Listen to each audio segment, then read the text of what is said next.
Palestine, Texas, Hope Symposium 2021. Put your hands together for Palestine's own Key Crawford.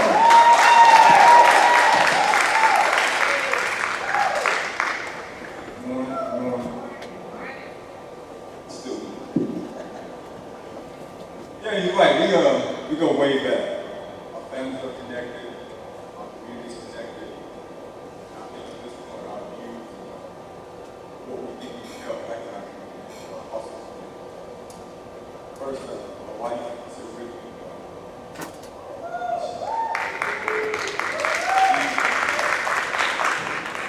she's been a change in my life.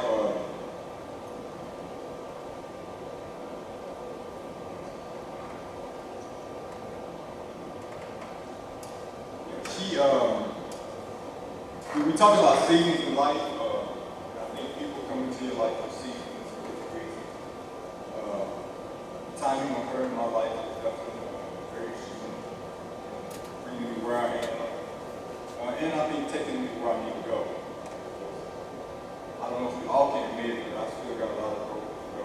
I've come a long way, but I still have a lot more growth to do, and I think she's very interesting in that, and she will be as it goes forward.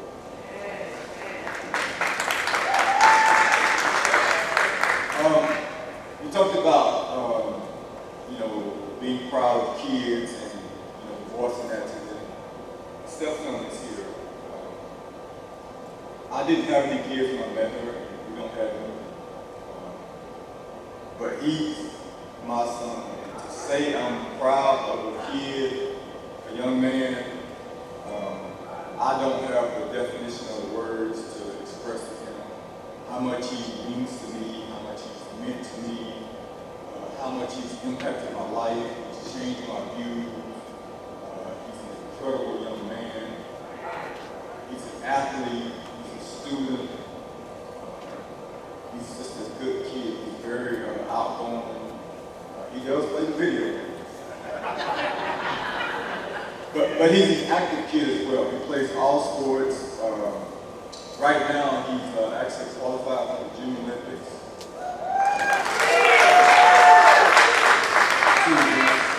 And I would say even more than being proud of him in his Junior Olympics, he took the task test, the STAR test, and he tested in the top 2% in the state of Texas. And I will commend my wife on the job that she's done with that. It just didn't happen. And I think that's one thing as parents, we sometimes we kind of miss the bar on being involved in that. And coming from the sports world, I think it's all tied together. It's amazing, I don't know if it was intentional or not, but the different topics, they're all tied together. We can sometimes overlook that, and we may see this as 4 different speaking personalities, but the topics, they're all tied together in life. And I'll jump on this one first. It's mind-blowing, and I'm glad you left this out. It's heartfelt, mind-blowing. When you look at this, I would be willing to bet that each and every one of us has a personal connection with somebody in your family or your friend circle that has went through this very thing. And this is reality. This is a crop. This is a crop of life. This is so connected to me. When you set it out, I got chills. I got cousins, and friends that have went through this cycle. And this is one of the most powerful cycles that was ever created. And we talk about our justice system failing, but I think we have it out of context. It's actually working. Just as it was intended. It's directly tied to slavery. And it's mind-blowing reading a book. Well, I read it, I got it on the CD because I traveled. And it's called How the Word Was Passed by Clifton. and you talked about Angola prison. Angola prison is outside of New Orleans.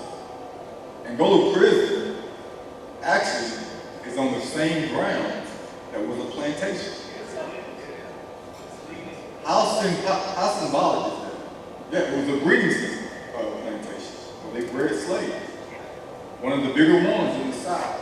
And when you dig into that and understand the symbolic importance of that, the prison system today is definitely a reflection, and it's almost the exact same concept of slavery. So it was chilling when you see this, and I think we should all, at some point before you leave out, physically touch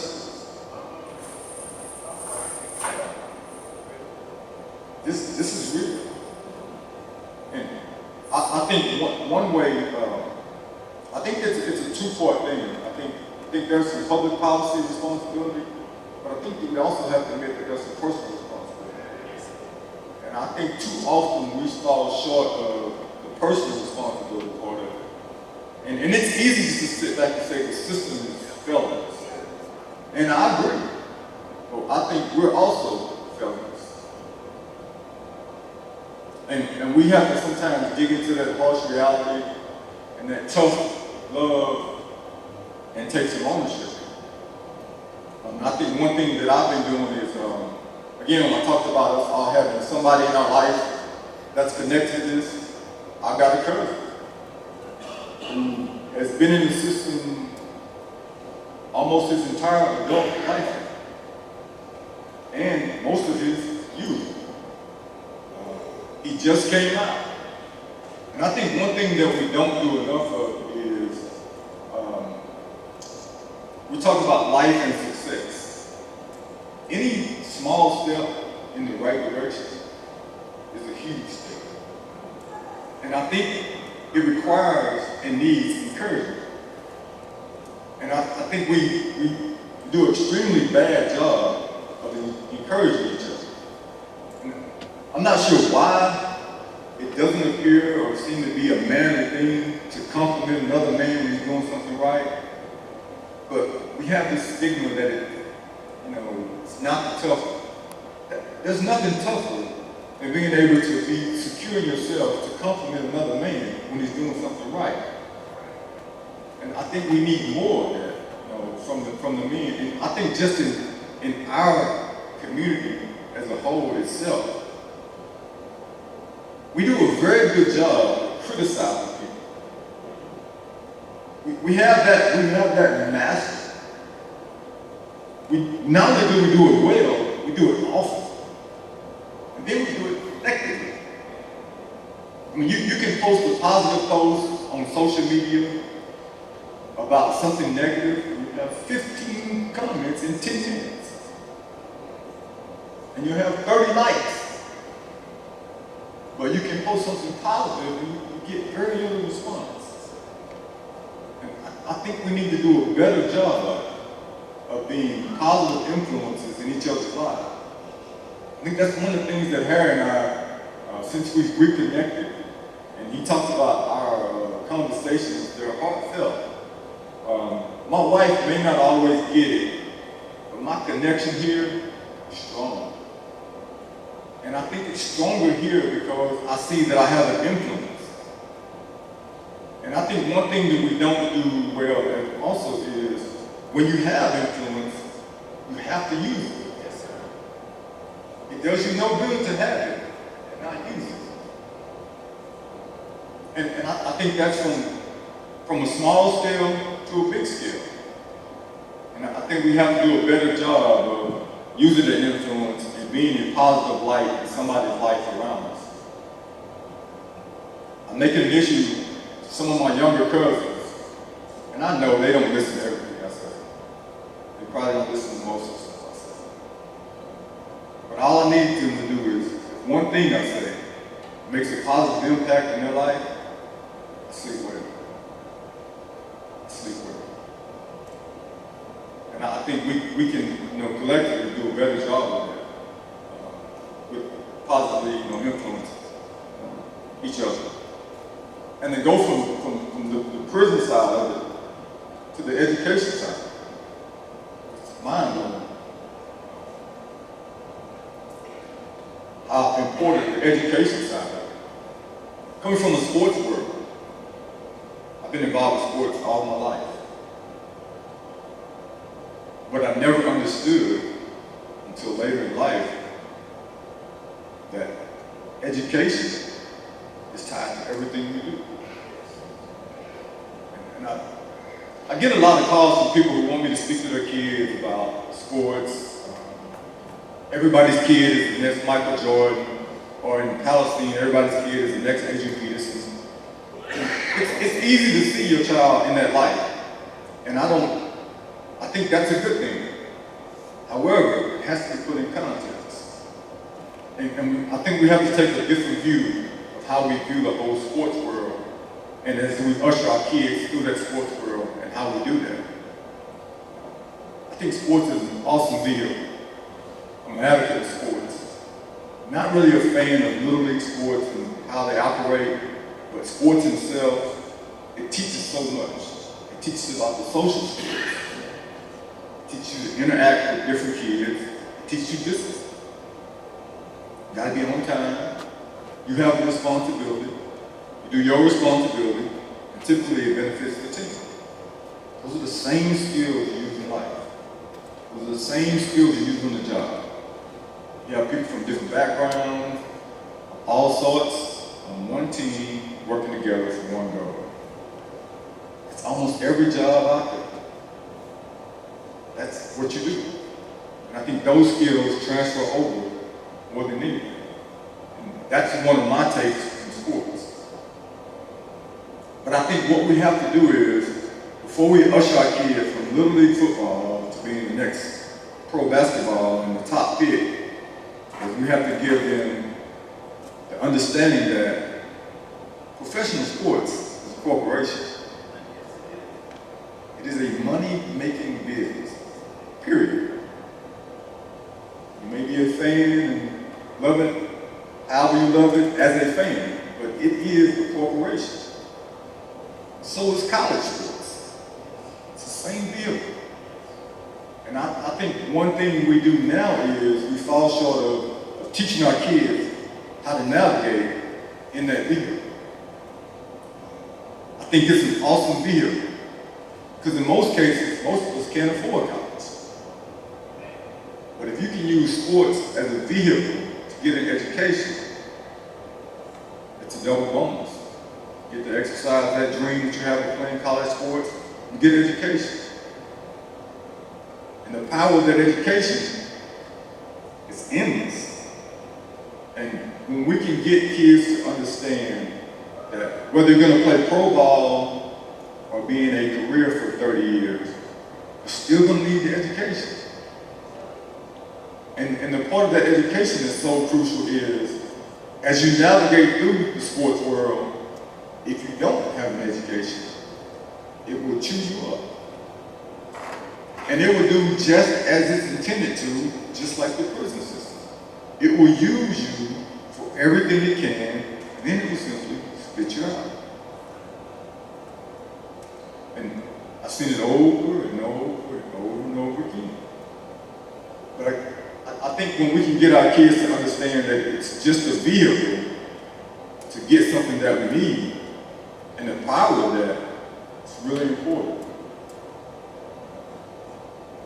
Because too often what happens is we go through high school, we don't really take the education part important, we go on to college, we don't take the education important. Then we go into the pros, we don't take the education important. And then once we're done, we have nothing, in essence, what we call fall back. But the reality of it, especially in today's time, because things have changed.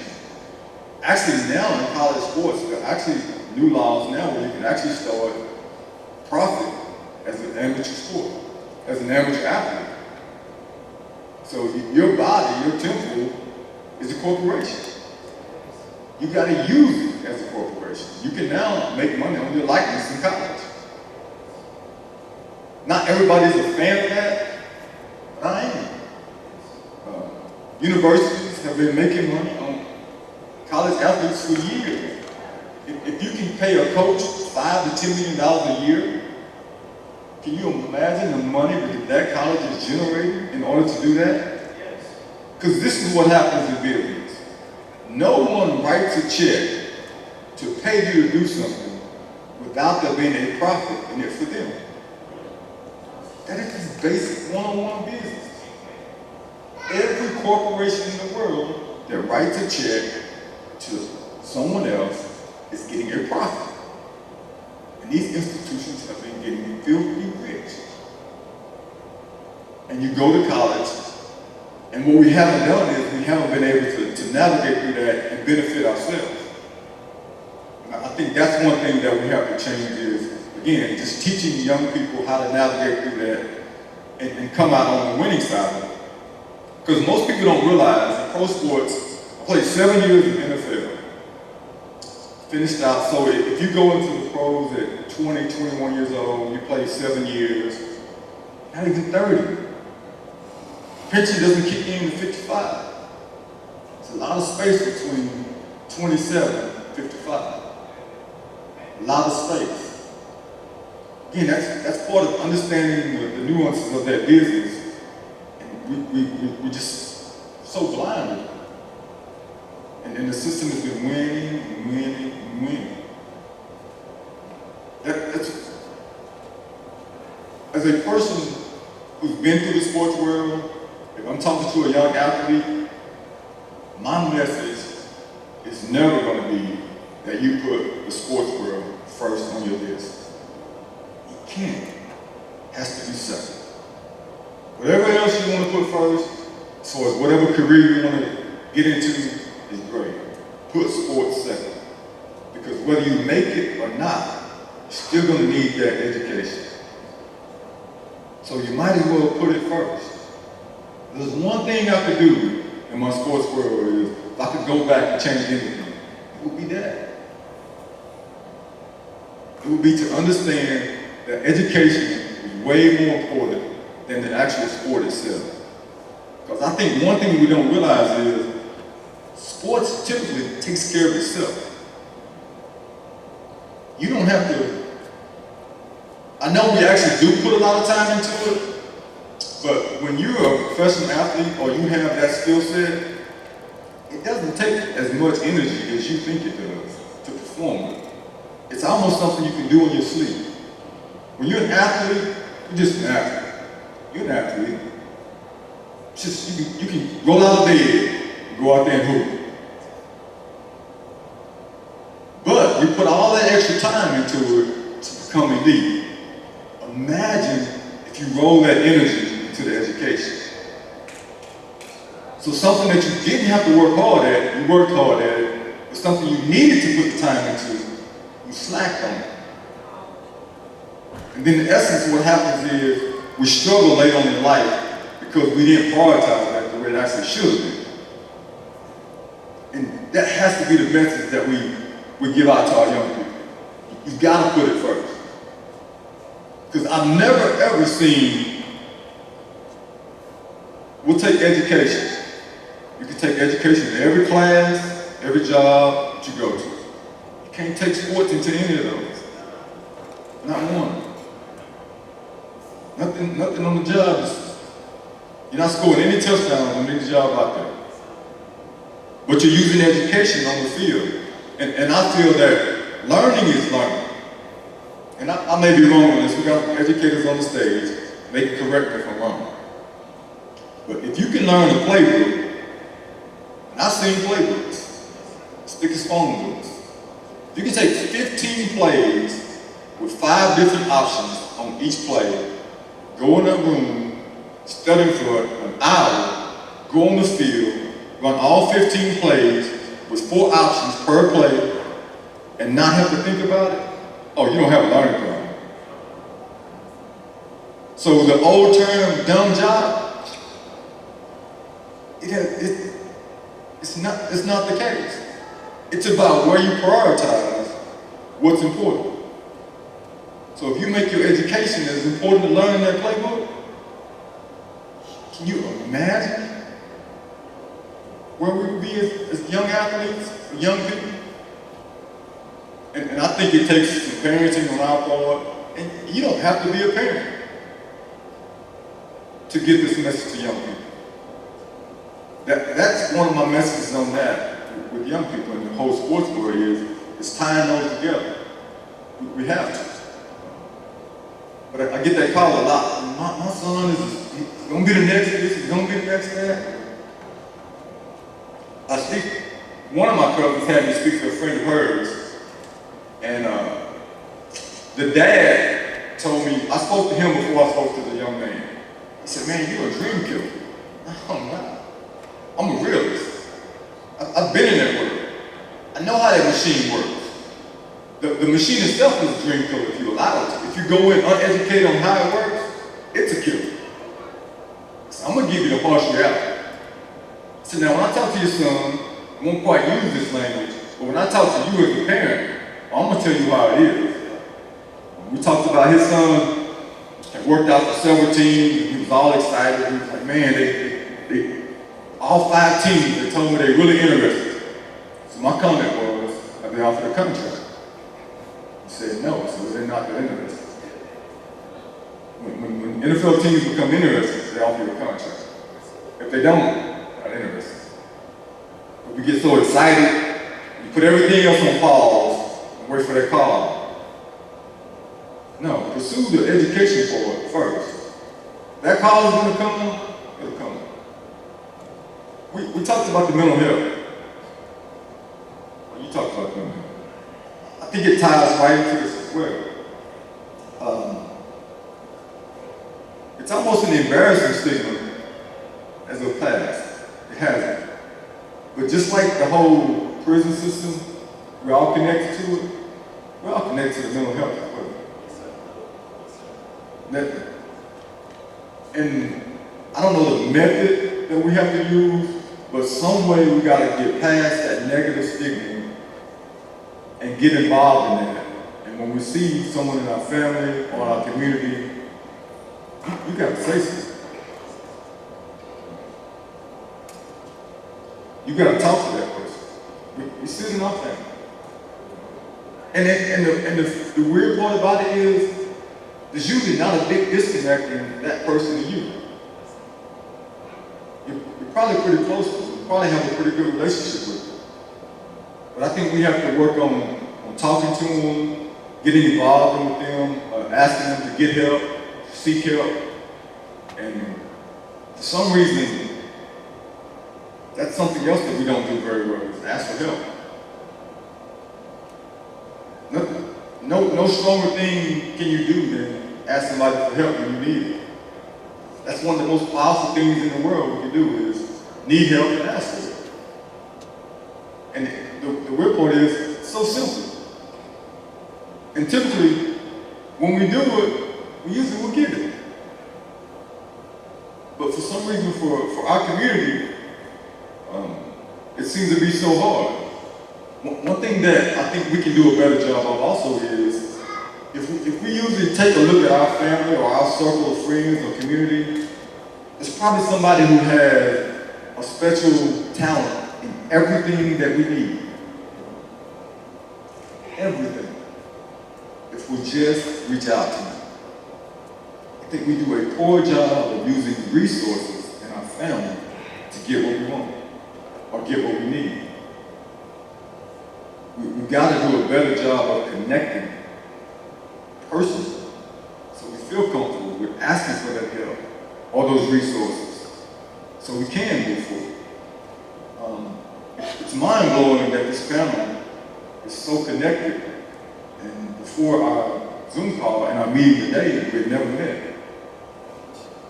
But all of our stories, all of our lives, they connect. And in that aspect of it, I think this symposium has done what it was supposed to do.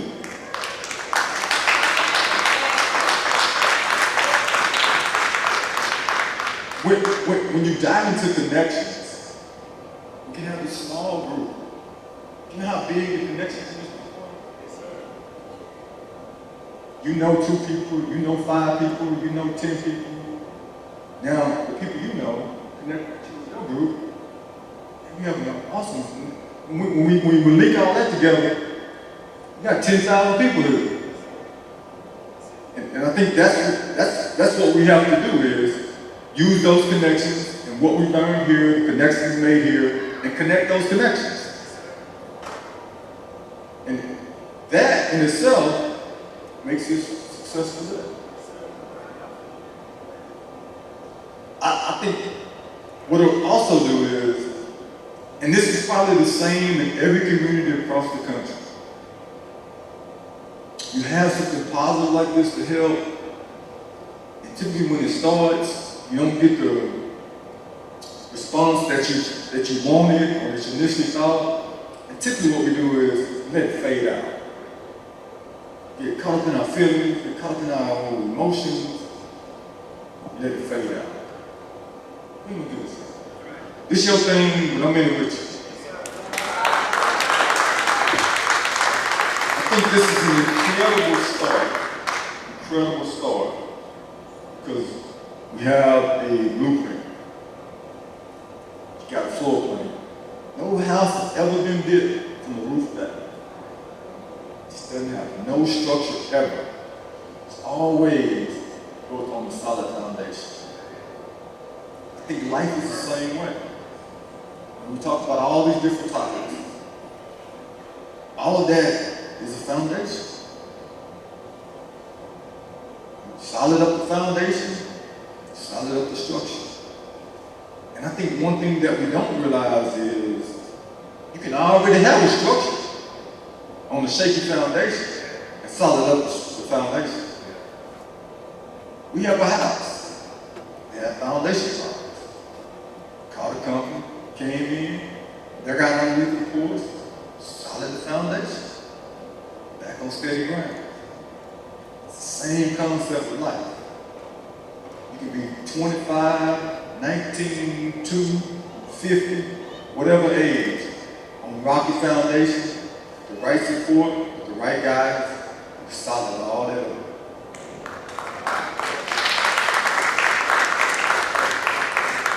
I know because I'm a product of that. My foundation is rocky.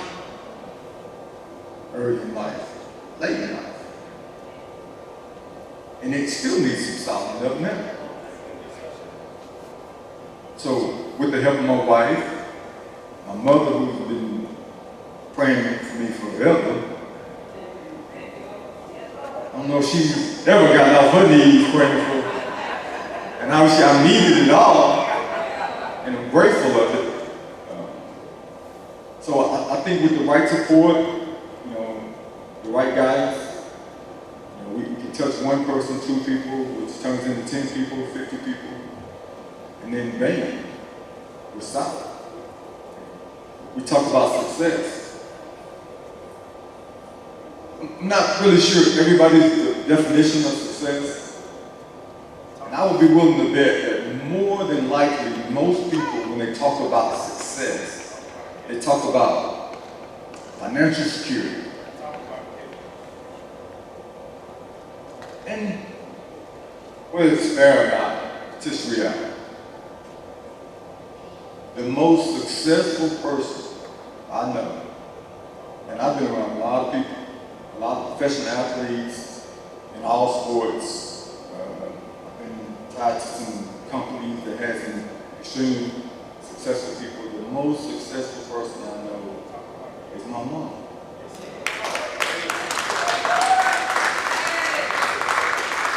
I would be willing to bet that she never made over $225,000 in a year. I think that's something else that we have to redefine. Is what is success? I think it really should be something that's personalized. Because I think your success may not be my success. Now, I can recognize your success, but it still may not be my success. And what I should do is congratulate and encourage you on your success. whether it's a small step, big step, whatever step. I think since my mom raised 7 kids, solo. By herself, for those who didn't get that, by herself. And she did an extremely great job.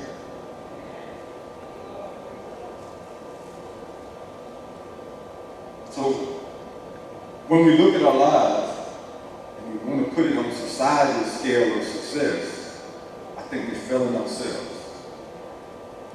I think you pick a goal, and I'll say this before I say that. One thing that I think small towns do is, it sets a really low bar. And what happens when you set a low bar is, if you don't get that bar, which is already low, and you get underneath it, you're really low. But when you expose kids and people to different things, and they're able to set a high bar, even if they fall short of that high bar, they still have what we consider success. And I think we have to expose our kids to different things. Small town mentality, I know Palace does a really bad job of exposing kids to different things. There's a mentality here that's almost set up for you to fail. And I think too often we fall into that trap of, never leaving this little area and being exposed to different things and, going on that low bar. And then we struggle the rest of our lives with that low bar. Because I'll say this, with the industries here, there are enough industries here for you to work a job for 20 or 30 years and be very successful and live a wonderful life. And again, that's something I would consider extremely successful. However, if you don't get in those 2 or 3 industries, the number of jobs and opportunities that fall up under that usually don't benefit us very well. They don't benefit us financially, legally, then we get looped into those circles. And we talk about a system. Once you get in that system, you just cycle. And it's mind-blowing how powerful systems are. You can take a grandfather that was in the cycle, and if you don't watch out, the son will be in the cycle. The grandson will be in the cycle. The great-grandkids will be in the same cycle. It becomes learned behavior. And the real part is, it becomes second nature to do that cycle. You don't even have to think about it. Just wake up in the morning and bam, you head on your way. And we do those cycles extremely well. So the key is breaking the cycle. And we break it with one kid. My passion when I come back to Palestine, if I talk to 50 kids, I know 49 are probably not listening to me. I get one. Broken cycle. That one turns into the next 15 generations not going through that cycle. Yes, sir. So they have a new cycle. That's the power of breaking cycles. It's not repeated. And if you don't have a bad cycle, you can't pass the bad cycle on. And I think that's what we've done for so long. And it doesn't have to be your child, your cousin, anybody that you know. We talk about role models. There was not a father figure in my house. Father, per se.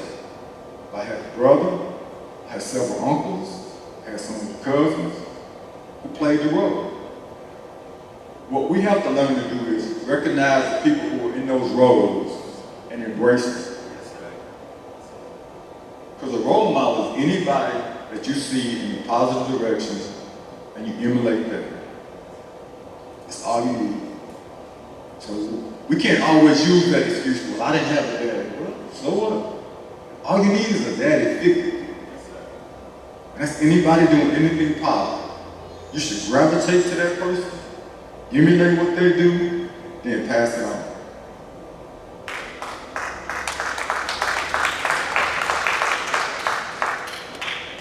So what I'm gonna do is, I'm gonna stay in Harris Hill.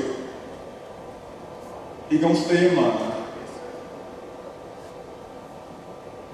I hope my wife understands my passion here. Because I want to come back a lot. I don't want to move back. Let's say that first. Because I know I'm gonna lose her with that whole thing. But my passion is, I see I have some influence. And I talked about influence earlier. Again, I think I have to use it.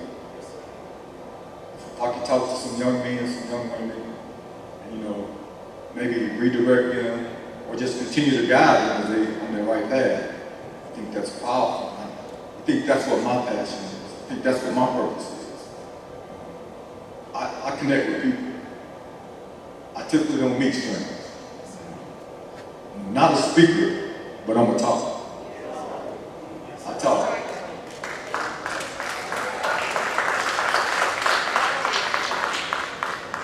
I'm going to continue doing that. Before I sit down, I want to thank my family. They're here strong. Yes, sir.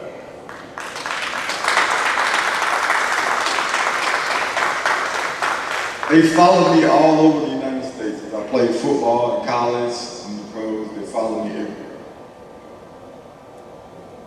They showed me what family is supposed to be. That connection, that support. Probably had more support than I deserved. And I appreciate them for that. I thank them for that. Every time I have something going on, phone call, 2 sisters are there. My brother-in-law, there. My mom, they're there. It's power in family. And we have a new family. We made a connection here. So, I don't know what your actual purpose was in this event. It's pretty clear to me. Connections and resources and the power that started. This is the start. I commend you for all your efforts.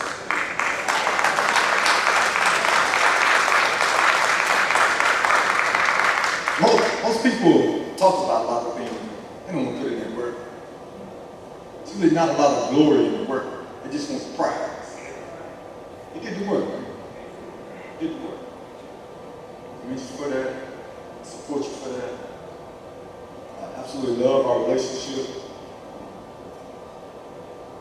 It's powerful. When we talk, get chills. Just passion for his family. I have the same passion for my family. All our families got a lot of progress. I think that's something that we, communities, the cultures, can relate to. And I think we have to make those connections. I think it's good to talk to people so you know that you're not the only one going through something. Everybody got progress. Everybody's family has a one of them and a one of them. Even the people who want to sit on their high horse and pick their nose and point down on you, they got some of him and them in their family. They actually might be the him and them in their family. So I think as we build relationships and understand that each one of us has issues in our families, and it's not that just ours, we make that connection and it makes us stronger to know that we're not the only one going through it, and we make a connection with those people and we help each other. If I solve something in my family or someone has solved it, I can tell you and you can tell them, and we use those connections and those resources to better each other. I think that's a beautiful thing. I think that's something that we should all do. Again, I'm grateful everybody was here. Thank you for your presence. Not many people here, but this is a big deal.